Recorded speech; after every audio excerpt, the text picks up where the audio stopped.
Greetings and salutations! Now, after the slight disaster that was the end of the last Rimworld series, I mean, I could have tried to cheat, I could have kept trying to reload, but there's no way I was going to face off about, what was it, 18 of those little dragon critters. I only had the choice of fleeing my home, which would have been interesting story-wise, but it just undoes all the progress we've done, and I'd have to practically restart, or just sit there, get pummeled, and lose 3/4 of the colony, and then watch the rest of it burn down. It was kind of an end game. I've still got the save, I could still go back to it, but I feel that we got away from the original whole premise of the series, which was to explore the cults. I mean, hell, it was what, episode 45 by the time I actually figured out how to get it working. Now, I've gone for something a little different last time, and we have the advantage of this. Rim of Madness has been updated by another creator. There's a person on the Steam Workshop who goes out of their way to pick up projects that have been abandoned or just not updated for a while, and usually upgrade them to the next version. Thankfully, Rim of Madness didn't need that much upgrading, and he does have a wide selection, so a couple of things that he did in the past he's no longer doing now. So I've managed to get my hands on a updated Lovecraft storyteller, updated cults. I have decided not to go with werewolves and vampires because that's just a headache I do not want to go with right now. I already have enough factions as it is. I've added the Rim of Madness factions and a few other odds and ends, such as the bookkeeping and typewriting and things like that, just basically making books to lower your sanity. I should have gone for the straight brackets, but I've not done that right now. I've also added things like giant spiders to the game and a few other odds and ends. A few of these mods are not playing nice with one another, I will just say that now. Whenever I've loaded a new game, I do get a lot of red text in my load descriptions, so there is going to be some errors somewhere, but I don't know if it's going to affect the actual game or if it's going to even crop up at all. But the premise is very similar to before, if any of you remember the original story of Rook growing tired of his decadent life, brought up amongst the glitter world and basically plugged into, which is essentially a matrix. Virtual orgies eventually grow boring. And taking his two most loyal I would say manservants? Just servants, I guess. He goes off to explore and actually live life, shall we say. However, he's always had something drawing and calling him, and he finds himself drawn back to the Manor, an ancestral home of his family. We do have some new people involved in this. I've added a handful more characters, and this also let me have a chance to just play around in development and god mode. Now, I have purposely made a few design flaws and downsides to this place. I've also given it a little of a backstory, such as the manor was originally, as you expect, a giant manor, but it was slowly turned into a sanatorium on the south wing, whereas the north wing was still reserved for guests, and rather affluent guests. Essentially, if you were rich and you had a family member who was sick or just not quite all there, you sent them here. And that's how our family gained their money and eventually left the Rimworld. Now everyone started in the river, and slightly annoyingly. And I like this because it looks like a dilapidated ruins of an old town. This was where the entrance would be. There would be a village here. You've come through, gone through the grounds. This is a special type of ground that actually, well, it uses plasteel and a few other odds and ends, and it actually makes it fertile soil. That was another problem with this map. There was practically no fertile soil on it whatsoever. I mean, other than this patch here, and a couple of scattered ones absolutely nothing. I've gone for a large coastal map again. We also have a lot less friendly neighbours this time. If anything, it took me a while reloading, and I was really trying to get lots of like interesting neighbours. I just couldn't get it. I couldn't get a place I wanted to set up and actually have neighbours who weren't instantly trying to murder me. Oh yes, and the little dragon people are still in the game. So yeah, the other problem with this place is, as we've returned to it from our long hiatus, shall we say, none of these rooms have roofs. So everything's deteriorating. There's a lot of general crap in here. I must admit, I tried to limit the amount of like leftover mistakes, but you know, you do one mistake and it has a knock-on effect, and you end up having to delete a lot of stuff in it. We have a lot of leftover resources, but that's actually a problem, because finding a place to store it all is going to be an issue. Now, power's not going to be an issue. I figured the groundskeeper who's been living here all this time has been taking care of the power, but the place is still dilapidated. And yes, you'll introduce us to a new crew. We have the gardener, Toby Tabby. Now, I did actually want him married to the matron originally, but apparently Xenophobe stops that. He absolutely hates everybody apart from Rook, because he's a bit of a racist. But he's a solid groundskeeper, and he'll be looking after the plants and animals. He's also likes fishing, and he's rather religious. Oh no, faithful. He's faithful in a relationship. Okay. Then we have the matron, a vat-grown slave girl who was later rescued and taken in as the cook. She can't do any violence, but she's a fast learner and fast worker, and from her background she kind of likes the pain a bit, but she's essentially there to like make sure Nabs isn't relegated to cooking forever in her life. Oh sorry, not Nabs, Nibs. Nibs cooking over her all her life. And we have the head butler, Reginald. He's not much of a background. No one really knows where he came from. But yeah, he's teetotal. He doesn't need much sleep. He's slightly neurotic, so he gets the job done, but he's kind of a very jumpy personality. And of course, you all should be know Rook, Nibs, and Nabs. But for anyone new to the series, we have Rook here, who is essentially our rich aristocrat that decided to go into the military in his only briefly, but he's mostly there for the intellectual and the social. He's alright at quite a few things, and I did kind of go through and go, have 112, have 110, oh sorry, 2 10s, 3 8s, 3 5s, oh sorry, 4 5s, and then everything else is a 3.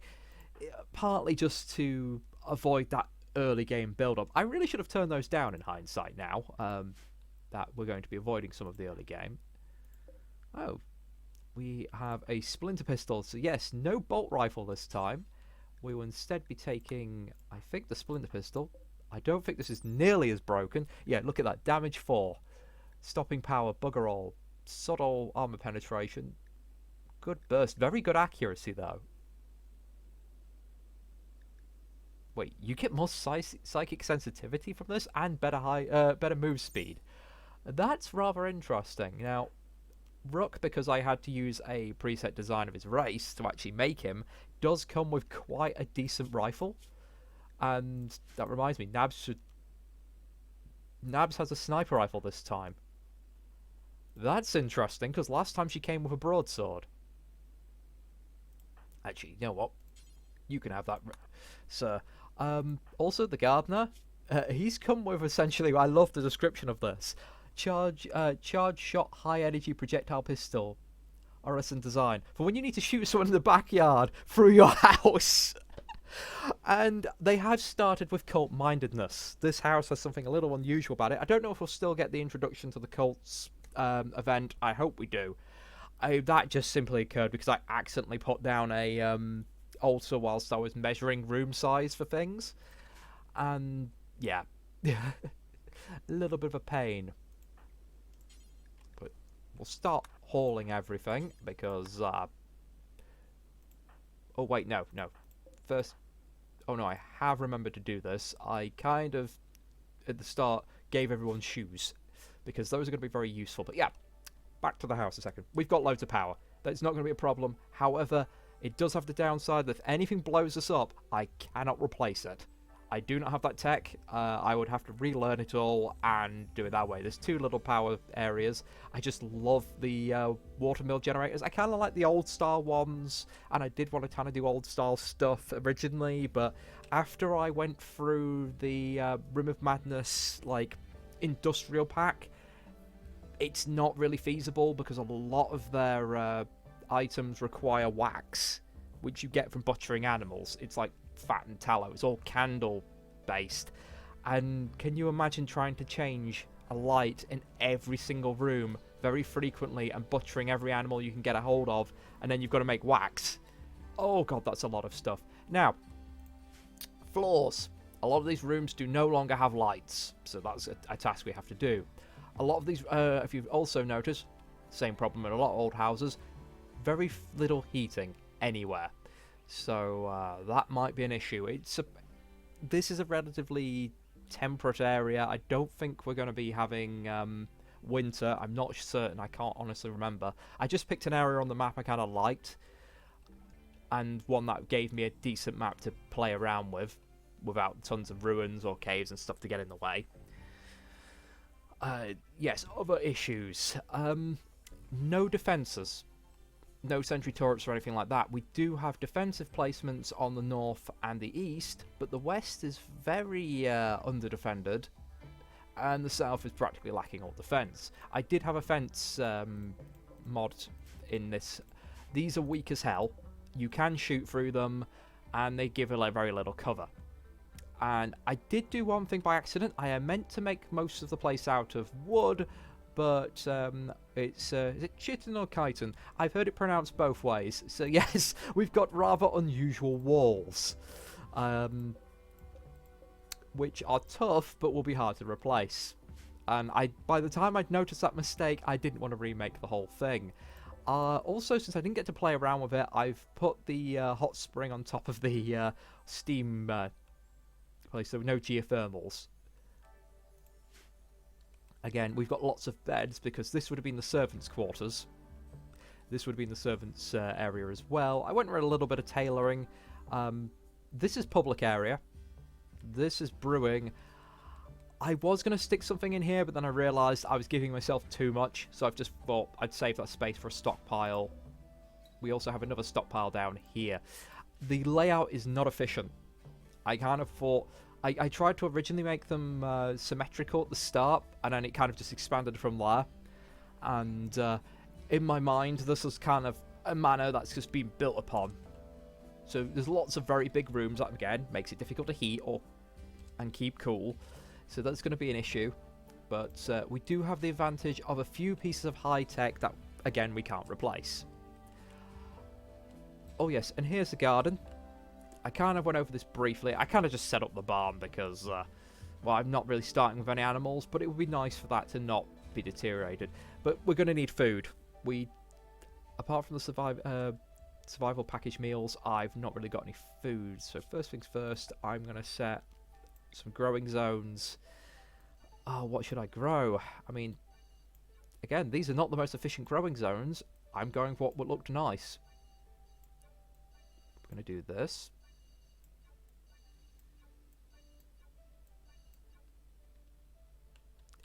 The other thing I want to do is maybe turn this area into bees.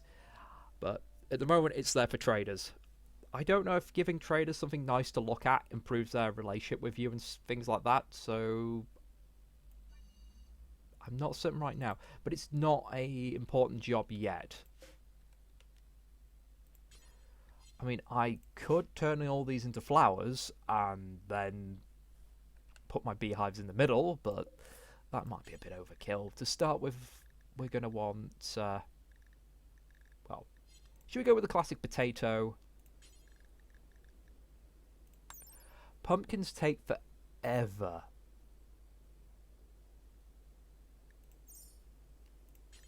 But it's seasonal. This will be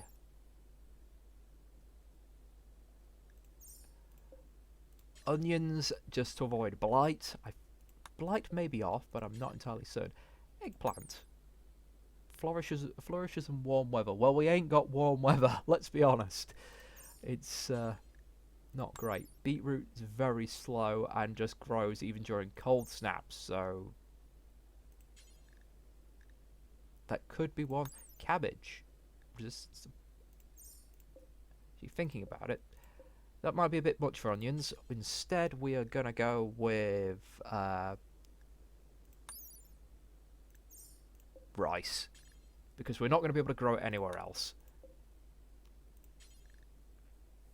And we're going to go with... Wait, soybean? Oof.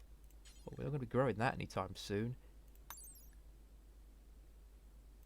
Well, and peas. We're not having... Oh, well, rain's a bit unpredictable. Wheat could be tempting. I didn't get to play around with wheat last time, so I'm getting distracted.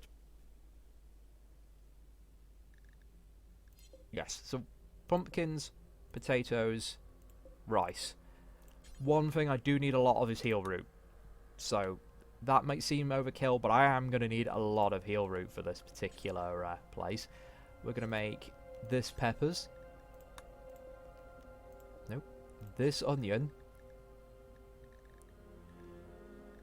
Where are you? Onion, onion, onion. There we go. You are going to be beetroot. Now, wheat.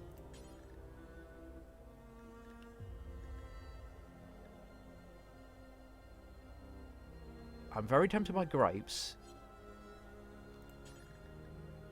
Grapes, and shall we have cotton? I'm not going to need right away, but I do need a lot of it again.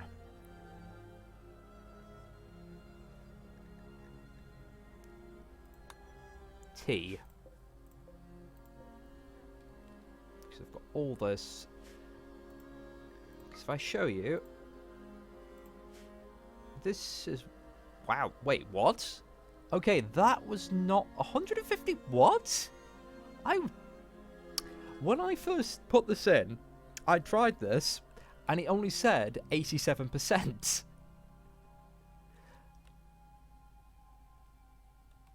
Because maybe it was still like using the stony soil. Okay, those are going to grow remarkably fast. A bit faster than I first intended.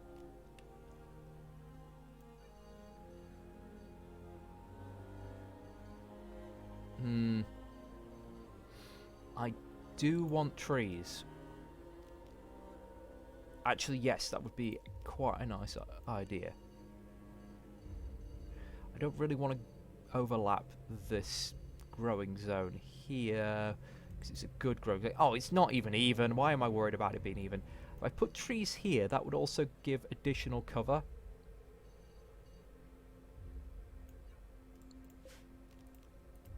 So that is going to be not coffee, apples. And just so I remember all this,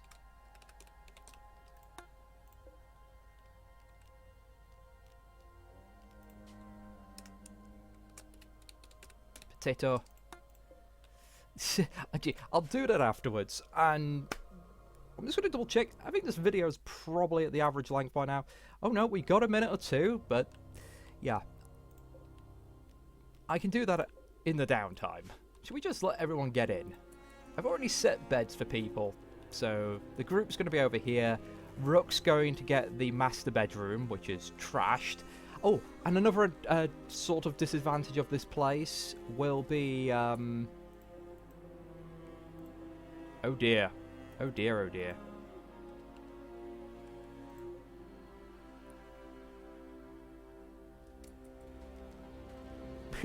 There's a lot of crackling there.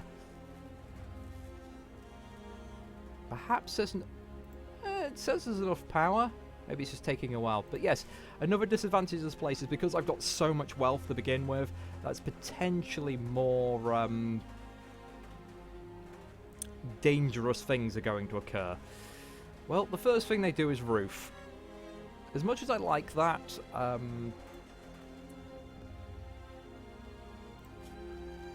actually, I do want the roof in there because eventually I want to put a sunlight in there. Darkest of days. Wow, what a over-dramatic entrance to this map. Yeah, actually, you got priority there, Rock. We do need to get that all roofed. They're roofing in such a random fashion. I think they're going to be at this all day. I really do.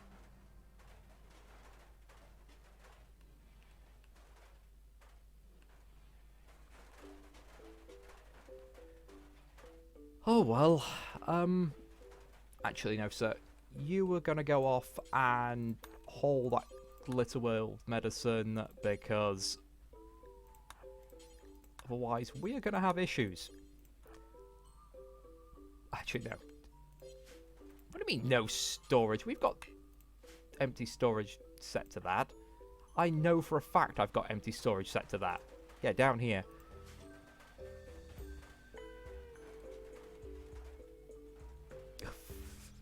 Anyway, I'm going to let them get on with this. And I will catch you next time. I hope you're looking forward to this. I know I am. And we'll have fun.